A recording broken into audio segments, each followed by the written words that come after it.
하나님의 은혜를 찬양합니다. 오늘도 우리에게 한 주를 허락하신 하나님께 영광을 돌립니다. 우리가 어제 은혜 받을 수 있었다. 참 감사하죠. 여러분들이 말씀을 붙잡을 수 있다. 하나님의 은혜가 있는 것입니다. 또 한 주간을 인도받을 수 있는 힘이 있다. 여러분은 복된 사람입니다. 오늘도 심령이 가난한 자로, 또 온유한 자로, 또 애통하는 자로, 의에 줄이고 목마른 자로, 의를 위해서 핍박받는 자로, 정말 하나님이 기뻐하시는 축복된 자로 서시기를 예수님의 이름으로 축원드립니다. 자, 오늘 마태복음 13장 18절부터 23절까지 첫 번째 하셨던 씨 뿌리는 비유를 예수님께서 이제 풀어주십니다.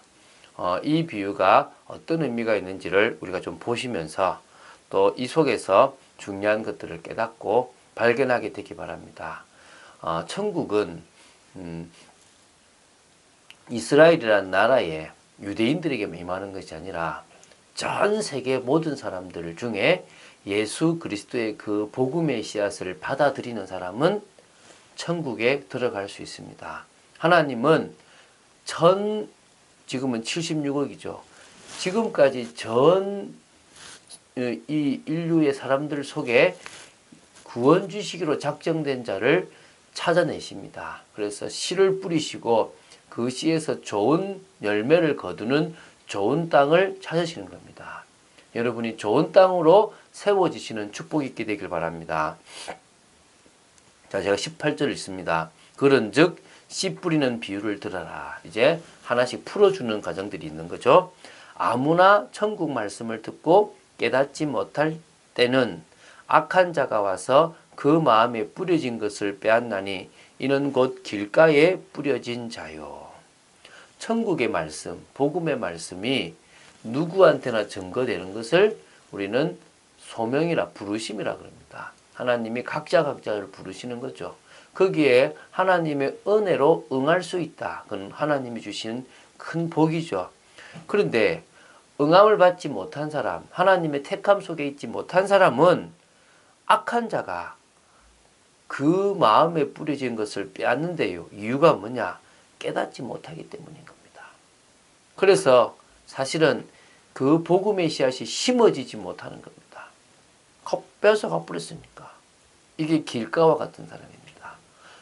또 어떤 사람은 돌밭에 뿌려졌는데요. 자, 그 다음 있습니다. 20절요. 돌밭에 뿌려졌다는 것은 말씀을 듣고 즉시 기쁨으로 받되 그 속에 뿌리가 없어 잠시 견디다가 말씀으로 말미암아 환난이나 박해가 일어날 때에는 곧 넘어지는 자요. 첫 번째는 길가라 그랬습니다. 불신자죠, 말 그대로. 복음을 전혀 받지 않는, 오히려 복음을 들을 때 무슨 말도 안 되는 소리를 말하냐? 틀렸다. 저럴 수가 없다. 저건 무식한 말이다. 거짓말이다. 라고 생각하는 사람들일 수 있다는 겁니다. 자기 인생대로 살면 되고, 선행을 하고 살면 되고, 열심히 살면 된다고 생각하는 겁니다. 종교인들이 꽤 많습니다. 근데 두 번째는 뭡니까? 돌밭에 뿌려졌다는 겁니다. 이 사람은요, 말씀을 듣고 너무 기쁜 마음으로 받을 수도 있습니다. 이거 나한테 답이 되는 말씀이다. 나한테 힘이 되는 말씀이다. 라고 생각합니다. 그런데 뿌리를 못 내리도록 안에 돌이 많은 겁니다. 말씀의 뿌리가 내려져야 되는데 뿌리가 내려지지 못하다가 말씀으로 인한 환난이 와요. 시험이 든다든지 핍박을 받는다든지 물질적 손해를 당한다든지 여러 그것 때문에 오는 박해 같은 힘든 일들이 있다면 그때는 뿌리가 없기 때문에요. 넘어져 버리고 다시 받지 않는 겁니다. 다시 말하면요. 자기식 신앙입니다. 다른 사람 볼 때는 좀 믿는 사람 아니냐라고 이야기할 수 있지만 사실은 믿는 사람은 아니라고 보면 됩니다. 믿는다라고 말한다면 틀린 믿음을 가진 사람이라고 말할 수 있는 겁니다. 내 인생에 필요한 예수를 믿고 내 인생에 좋은 하나의 어떤 도움이 되는 것으로 받아들이지 그리스도를 주로 믿지 않고 그 그리스도가 예수라고 믿지 않는 거란 겁니다. 그러니까 사실은 문제가 오는 거죠. 오늘 여러분들에게는 하나님의 은혜가 넘치게 되길 바랍니다. 여러분들에게는 여러분의 사상, 생각, 여러분의 동기, 여러분 자아가 강해서 복음이 뿌리내리지 않는 어리석은 인생이 되지 않도록 오늘도 우리의 마음밭이 옥토처럼 바뀌도록 기도한 여러분 되시기 바랍니다. 그리고 여러분의 생각과 모든 것들을 내려놓게 되길 바랍니다. 22절입니다. 가시떨기에 뿌려졌다는 것은 말씀을 들으나 세상의 염려와 재물의 유혹에 말씀이 막혀 결실하지 못하는 자요. 가시떨기라는 것은요, 뭐 땅은 이상이 없어요. 위에 가시가 딱 막고 있는 겁니다. 그래서 뿌리를 내리고 자라야 되는데 이게 자라지 못하도록 기운을 막아버리는 겁니다. 햇볕을 받고 계속적으로 뭔가 이렇게 양분을 공급받고 해야 되는데 그러지 못하도록 막아버리는 거죠. 환경인 겁니다. 너무 어려운 환경, 너무 정말 이렇게 뭡니까? 힘든 환경, 먹고 살아야 되는 어려움들이 있다 보면 그것들이 결국은 계속 염려거리가 되고 또 유혹거리가 되어져서 결실하지 못하는 일이 생겨버리는 겁니다. 어리석은 거죠. 23절에 좋은 말씀이 나옵니다. 좋은 땅에 뿌려졌다는 것은 말씀을 듣고 깨닫는 자니 결실하여 어떤 것은 100배, 어떤 것은 60배, 어떤 것은 30배가 되느니라 하시더라. 과거에는 옥토라는 표현을 많이 썼는데요. 좋은 땅에 뿌려졌다. 오늘 여러분의 밭이 좋은 땅 되시기 바랍니다.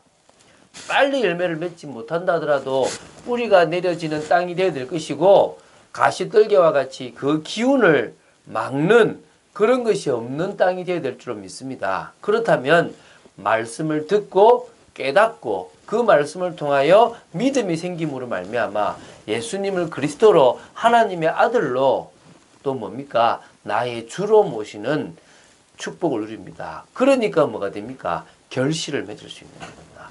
어떤 사람은 그분의 그 열매의 그릇에 따라서 100배의 그릇을 맺고 열매를 맺고 어떤 사람은 60배, 30배가 되는 열매를 맺습니다. 오늘 이런 축복을 누린 여러분 되시기 바랍니다. 저는요, 현장에서 이런 분들이 있다고 믿고 이분들 찾습니다. 사람들 만나보면 느낌이 와요. 뭐, 점쟁이나 이런 게 아니라 사람을 만나보다 보면, 이분은 말씀을 참 잘 듣겠다, 아니겠다, 이런 것들에 대한 답들이 납니다. 그래서 참 감사하죠. 그래서 참, 이런 부분들을 통하여 우리 개개인에게 또 사람들에게 중요한 부분들을 도울 수 있게 되더라고요.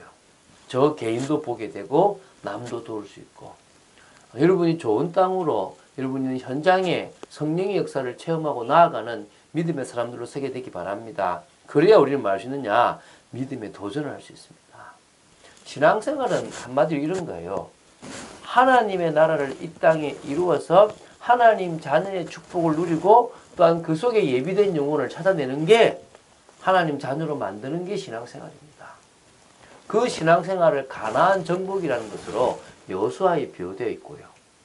그래서 그것은 약속이고 그 안에 축복이 있고 천국에 대한 소망도 있습니다. 지금 그와 마찬가지로 우리도 우리 현장에서 하나님의 나라를 이루면 저 천국까지 소망을 가질 수가 있는 것입니다. 그러다 보니까 하나님 나라 이루는데 가장 중요한 것은 성령의 충만함이에요.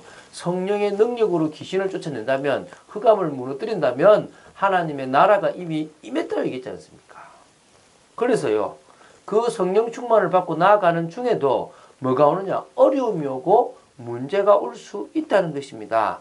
그게 우리에게는 기회고 축복이고 응답입니다. 그래서 우리는 뭐 하면 됩니까? 믿음으로 도전하면 됩니다. 아직과 임이라는 얘기 했는데요. 요단강이라는 큰 문제가, 큰 장벽이 있습니다. 근데 그것을요, 믿음으로 언약궤 메고 따라가라, 건너가라는 겁니다. 발이 딱 내리는 순간에요, 물이 거쳐버렸습니다. 근데 거기서부터 저 20km가 떨어진 사르단이라는 곳에서 하나님은 물을 돌리신 거예요. 그러니까 뭡니까? 이미 하나님은 물을 돌렸는데 우리가 볼 때는 아직 아무 변화가 없는 것처럼 보입니다. 그런데요, 우리는 이미 돌렸다는 사실을 믿고 아직 아니지만 나아가는 순간에 하나님의 기적을 볼 수 있고 하나님의 응답을 볼 수 있는 겁니다. 흑암도 무너지고 계획도 성취되고 전도자의 삶, 축복의 삶을 살게 되는 겁니다. 그래서 우리는 날마다 복음 정신을 회복하는 겁니다. 복음의 근본을 회복하는 겁니다. 오로지 기도밖에 할 게 없습니다. 오로지 기도하면 우리의 운명도 바뀌고 우리의 각인과 뿌리와 체질도 바뀌고 우리의 삶의 기능도 참된 응답으로 바뀌어지는 축복이 오게 됩니다. 하나님은 오늘도 그런 삶, 여호와가 나의 목자시기 때문에 그분을 따라가는 축복의 삶을 살기 원합니다. 그 응답의 삶이 되시기를 예수님의 이름으로 축원드립니다. 주는 그리스도시요 살아계신 하나님의 아들이심을 고백합니다. 저희들이 좋은 땅에 그런 축복을 누리게 하신 감사하고 또 현장에 좋은 땅과 같은 사람을 만날 수 있도록 역사하여 주시옵시고 그것을 통하여 참 응답받는 저희들 되어지기를 소망합니다. 여호와는 나의 목자시니 내가 부족함이 없음을 고백합니다. 하나님, 우리는 아직 하나님의 응답이 없다라고 생각하지만 하나님은 이미 역사하시고 응답하셨음을 믿습니다. 믿음으로 도전하는 중에 하나님의 역사를 보는 저희들 되어지게 하여 주시옵소서. 주 예수 그리스도 이름으로 기도드립니다. 아멘.